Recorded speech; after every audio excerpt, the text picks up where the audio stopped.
Hola, mi nombre es Karina Maraví y hoy nos acompaña Lucía Col. Hola, soy Lucía, física, y aquí te lo voy a contar. Hola, mi nombre es Víctor Román y les doy nuevamente la bienvenida a otro episodio de Que la ciencia te acompañe a través de No estamos preparados.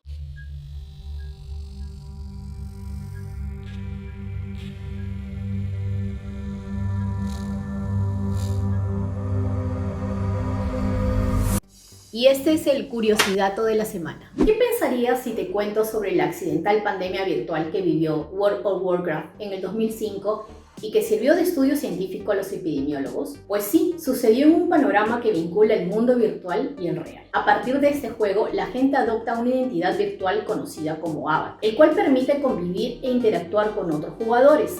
Estos avatars viven en diferentes latitudes del mundo virtual. Durante un combate, son devueltos a casa donde retornan a la vida para reintegrarse al juego. El incidente comenzó el 13 de septiembre de 2005. Los jugadores de World of Warcraft llevaban sus aventuras con naturalidad, pero en los alrededores de Zul'Gurub, los jugadores comenzaron a caer muertos, incluidos los NPC. ¿Cómo era esto posible? Pues la sangre corrupta se estaba esparciendo a gran velocidad. La sangre corrupta era un hechizo que infligía 200 puntos de daño cada 2 segundos. Por un error en los servidores, este hechizo se convirtió en una verdadera epidemia que asoló todo Azeroth. Como todo brote viral, tiene un origen y una zona cero, y ese fue Zul'Gurub. En este calabozo, los jugadores se enfrentaron a Jackal de Soulflyer, un enemigo poderoso que lanzaba este hechizo. La sangre corrupta debió eliminarse tras un corto periodo de tiempo al salir del calabozo. Sin embargo, el virus continuó y contagió a todos los jugadores cercanos. En efecto, podía soportarse si el jugador tenía un alto nivel, pero tendría que curarse continuamente. En los jugadores con un nivel muy bajo podía ser completamente letal. En cuestión de segundos caían muertos. ¿Les suena esto conocido? La epidemia se esparce y la comunidad reacciona. La epidemia duró una semana, pero fue suficiente para que las ciudades estuvieran completamente vacías y blancas por los huesos de los muertos. En un juego que estaba constantemente atiborrado de jugadores, los escenarios se volvieron desoladores.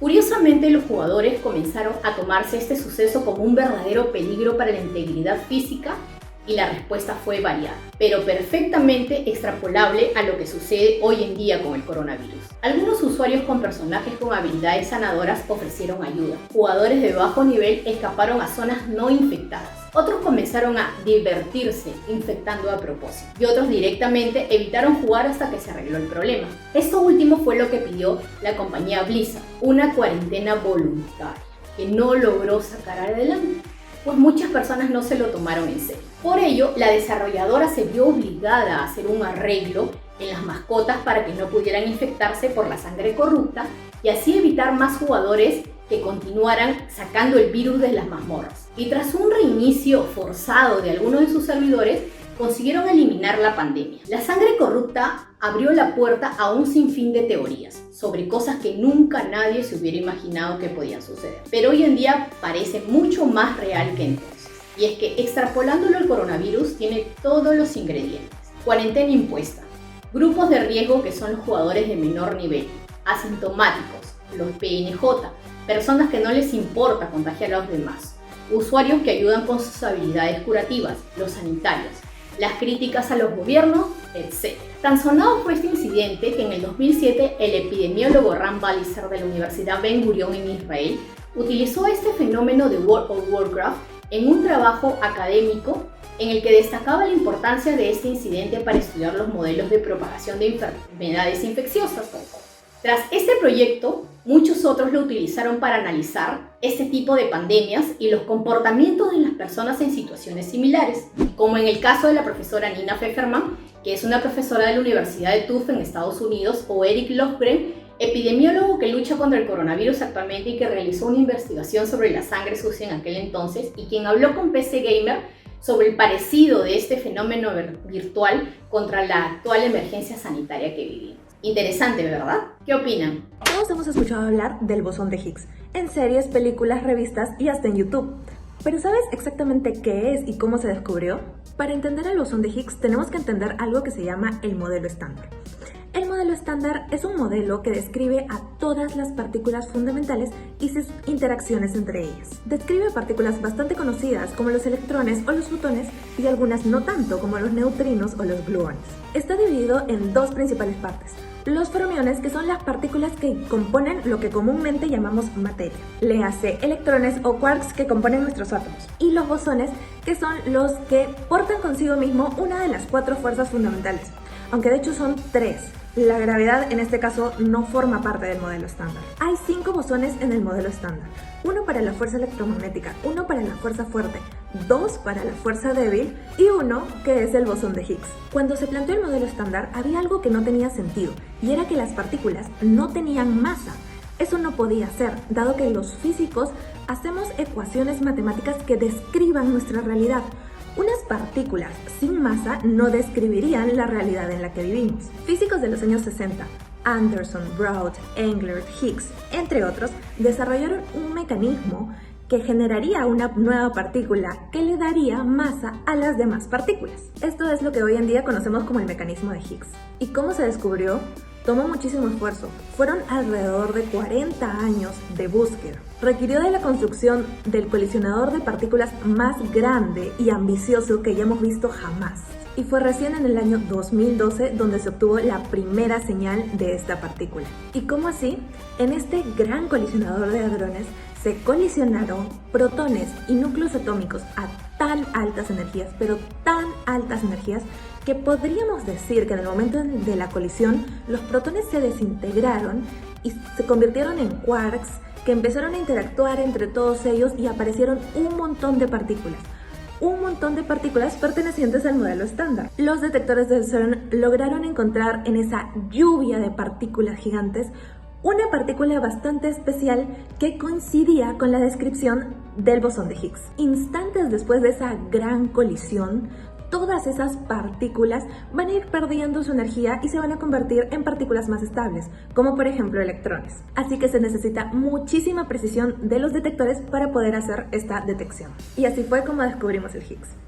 La resistencia de las bacterias a los antibióticos fue la tercera causa principal de muerte en todo el mundo en 2019, o sea, antes de la pandemia, después de la enfermedad coronaria y el accidente cerebrovascular. Según un metaanálisis publicado en The Lancet, alrededor de 5 millones de personas murieron por causas directa o indirectamente relacionadas con la resistencia. Los investigadores dijeron que la Escherichia coli es el patógeno más peligroso en la actualidad. Han pasado casi 100 años desde el descubrimiento del primer antibiótico. Durante este tiempo lograron salvar muchas personas de enfermedades bacterianas mortales como la sífilis, la neumonía, la gangrena y las úlceras. Sin embargo, junto con el desarrollo de los antibióticos, las bacterias comenzaron también a evolucionar. Los microorganismos adquirieron genes de resistencia a los medicamentos.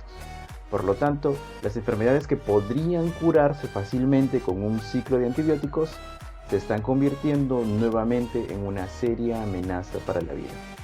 Lamentablemente, los datos sobre las tasas de mortalidad debido a la resistencia bacteriana nos llegan solo en fragmentos, datos de ciudades y países individuales por un periodo de tiempo limitado y solo para un microorganismo específico.